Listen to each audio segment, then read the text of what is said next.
Gary Webb was found dead at his house, the reporter from the San Jose Mercury News who wrote the Dark Alliance series and also a book by that same name. And the following is my interview of him from January 31st of 2004. All right, everybody, welcome back to the Weekend Interview Show. I'm your host, Philip Drew, administrator, and our next guest is Gary Webb. You might remember back in the, early 90s, he wrote a very controversial series for the San Jose Mercury News called Dark Alliance, and also has written a book by the same name, Dark Alliance, the CIA, the Contras, and the crack cocaine explosion. Now, I sort of apologize to everybody that this interview is kind of out of date, but, I didn't have an interview show back in the mid-90s, and so we're going to go ahead and catch up and do it now. Welcome to the show, Mr. Webb. Thanks. Glad to be here. Now, I got to admit to you, I've been cramming as hard as I can, but I'm only about halfway through the book, so my good questions will run out when we get to about halfway through what you've written there. I guess let's start. Maybe you can explain to us how you got on this story in the first place and where your information came from that really got you going on this. Okay. I was covering the state capitol for the San Jose Mercury News. I was in the Sacramento Bureau.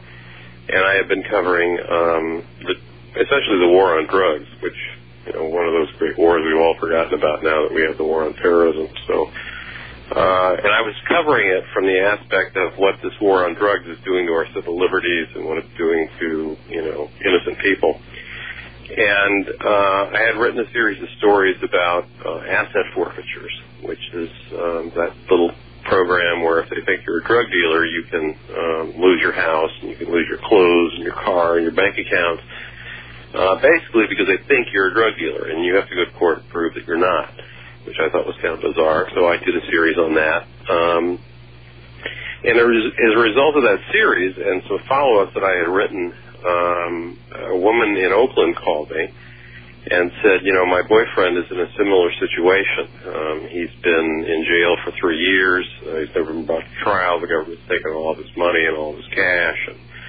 And I think it'd be a good story. And I said, well, yeah, it is a good story, except that, we've written it before, and my editors probably wouldn't be interested in reading about it all over again. And then she said, well, there's an odd part about my boyfriend's case that you might be interested in. She said one of the witnesses against him is a major cocaine trafficker who has admitted that he had worked for the CIA for a number of years, bringing cocaine in the United States. And I thought, yeah, right. How many times a lifetime do you get a call like this? And I said, and I had gotten plenty of crazy calls from people who said, the CIA had put transmitters in my molars and were following my every move. So I was... Well, I thought that was just an urban legend. You actually get calls from people who think they have transmitters in their molars, huh? More than you would imagine, yeah. That's pretty funny. Yeah, it's pretty funny at first, and after about the fourth or fifth one, it's kind of tiresome because you have to say, look, you don't need to call me, you need to call a therapist, because I don't think that happens. Anyway, I had expressed similar skepticism to her about, the CIA bringing drugs into the country. Tell me another one. And she got indignant, and she said, look, I have documents, and I can prove this, which is something you don't hear very often as a newspaper reporter. And I said, well, if you've got documents, I'll be happy to take a look at them. And so I arranged to meet her at the courthouse in San Francisco where her boyfriend was having another one of his preliminary hearings. And she showed me, essentially, one of the things she showed me was a federal grand jury transcript of some testimony of a guy named Oscar Blandone, or Danilo Blandone, his first name was Oscar, who admitted that, yes, he had worked for the Contras, which was an army of the CIA that was sponsoring down in Nicaragua in the early 80s, mid-80s, and that he had gotten his start into the cocaine business by bringing cocaine into the United States and selling it for a profit and turning the profits over to the Contras. Now, this, to me, was fairly significant. First of all, because this man was under oath before a federal grand jury admitting it, and secondly, because he wasn't there because he was under indictment or being charged with anything. He was there as a government witness, which meant that the government must have believed what he said, or they wouldn't have put him on the witness stand. So I got back to my office, and I called my editor, and I said, I got a real interesting document here. I'm not sure what to make of it, but, this guy says he was bringing cocaine into the country with the CIA's knowledge, and I've never heard of that before, which by its definition would be news. And she said, well, I heard something about that during our encounter, but never very much. And I said, well, why don't I just take a little time and check it out and see what it gives? I mean, this guy could have a hell of a story to tell. And so she said, fine. I was an investigative reporter for the Mercury, and I was used to going off and chasing down, stories for months and months and months on end.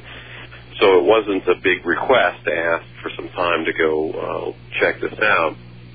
And I ended up spending a year working on it exclusively. And at the end of the year, I wrote that series called Dark Alliance. And in the meantime, got a lot more documentation. I got a lot of records classified from the Federal Archives, the FBI, and DEA. She had also gotten a lot of information of Discovery. And so we were able to put together a fairly compelling tale of this drug ring that had operated in California in the mid-'80s. And not only was it bringing cocaine into the country with the knowledge of the CIA, but it was selling the cocaine to the Crips and the Blood street gangs of South Central Los Angeles, which, if you remember, that was one of the scourges of America at the time. These guys were on the cover of Newsweek. They were responsible for the spread of crack. They were responsible for drive-by shootings. And here we had this story that basically tied this all together and said, yeah, this is true. The Contras were selling cocaine, and they were selling it to the Crips and the Bloods, who were turning it into crack and selling it to, black families and black neighborhoods all across the country. And for your effort, you got your career destroyed, right? Yeah, pretty much. It seems that it wasn't a very popular story. I mean, a lot of people didn't want to hear that kind of stuff. You might be pleased to know that you got one column inch in the Austin American Statesman about how you'd been moved to the Hollywood beat from the investigative reporter beat, and I remember thinking, all right. Yeah, well, man, you must have written a really great story for them to bump you all the way to the tabloid section. Well, it was even worse than the Hollywood beat. It put me in Cupertino, which is, sort of the home of computer companies, and it was like 140 miles from my house. And this comes at the end of the story. The irony is that the newspaper not only, when you write something like this for a major daily newspaper, it's not like you just write it and put it in the paper. It goes through lawyers, it goes through layers and layers of editors, it goes through the publisher, it goes to everybody that you can think of, because basically, in this case, we were accusing the U.S. government of being complicit in a cocaine conspiracy. And that's not a charge you make lightly, especially in a mainstream daily newspaper. So this story was pretty thoroughly vetted. We had pictures, we had documents. I mean, we put together a website, which I've put back up recently. They took it down. But it was a website that was linked to all the documents and all the tape recordings and all the classified records that we had to support our story. So we were pretty confident that, we could withstand pretty much any amount of scrutiny and the story would hold up. And it did for months and months and months. And it was basically the editors of the newspaper that caved in and said, well, maybe the CIA didn't really know about it, and, maybe this drug ring wasn't really as big as we thought it was, and all of which was based on nothing. As it turned out, the stories were more right than we even knew. I ended up, after I quit the newspaper, writing a book, getting a lot more information out of the government. And, if I made a mistake in that story, it was underestimating the size of this drug operation and downplaying the extent of the U.S. government's knowledge of it, not hyping it, that's for sure. All right, well, let's get into the story here now. Okay. All through the 60s and 70s, and for all I know before that, there was this dictator of Nicaragua named Somoza, who was backed by the United States. And then was it 1978 that the communist revolutionary Sandinista types overthrew him? Or 79? Yeah, 78, 79. And they finally, there had been a civil war going on down there for a long time, and they finally threw out Somoza and put in their own government, which, it's a right to do as an independent sovereign nation. Well, it didn't make us happy because, as the United States, we were big pals of Somoza. But the Sandinistas got in, and they started doing whatever they were doing. And the United States didn't like it. And so the CIA, and it started under Jimmy Carter, but really got a push when Ronald Reagan came in, began to a covert operation to destabilize the government of the Sandinistas. So they came to the United States, and what happened was after the Sandinistas took over, a lot of the conservative Nicaraguans and a lot of the businessmen who had been supporting Somoza fled Nicaragua and came to the United States and settled here in the country. And that's where this one drug trafficker that I started working on, this Danilo Blandón, how he happened to arrive in California. He was one of this flood of refugees from Nicaragua. And there was another man by the name of Norwin Meneses who was basically the Al Capone of Nicaragua. He was a crime lord. And he settled in San Francisco. And these guys got together and were told by a CIA agent named Enrique Bermudez, who the CIA had picked and put in charge of the Contra Army, to raise money in California for the Contra Revolution. And both men, I interviewed Meneses in prison, and he said this happened. Blandón testified to it on the witness stand.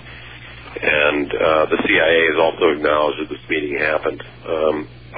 So right at the very beginning of this drug operation, you had known drug traffickers, a major cocaine trafficker, Norwin Meneses, international in scope. He was gigantic in scope, meeting with the CIA, taking directions from the CIA, and following instructions to say, go to California, sell cocaine, and raise money.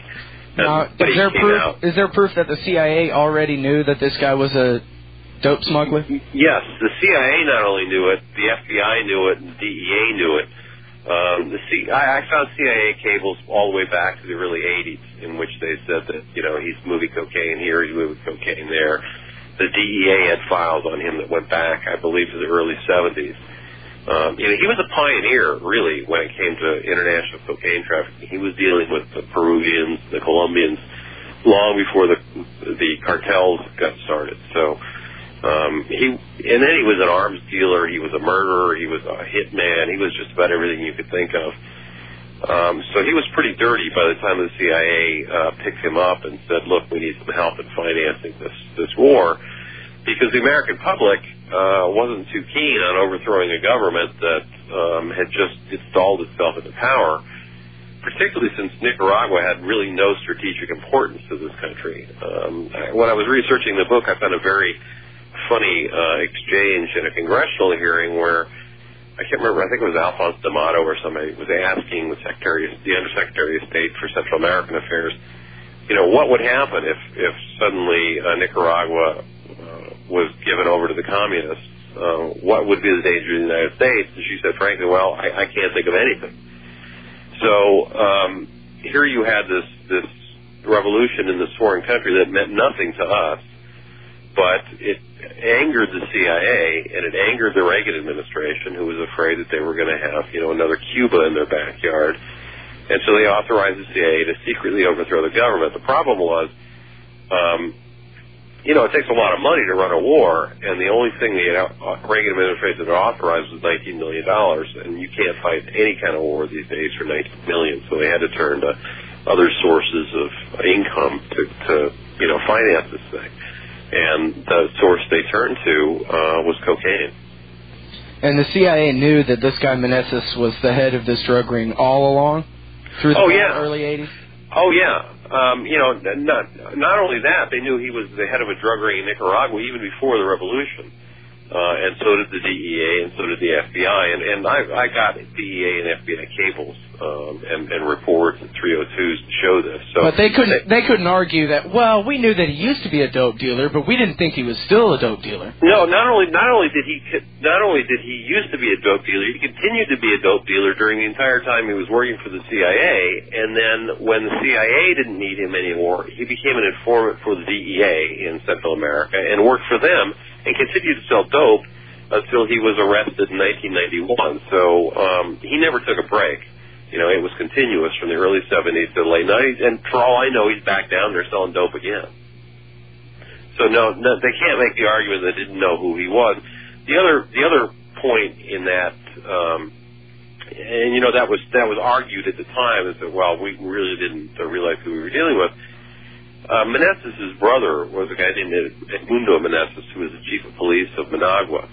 And the CIA agent, Enrique Bermudez, who was meeting with Norwin, was a classmate, a close friend of Edmundo's. So he knew the family. I mean, he didn't need to know the reputation. He didn't need to know what was in the CIA's files. He knew the guy personally and knew what he was. And so did most of the Contras I interviewed who knew Meneses. They said, yeah, he was a drug trafficker. There was no. I mean,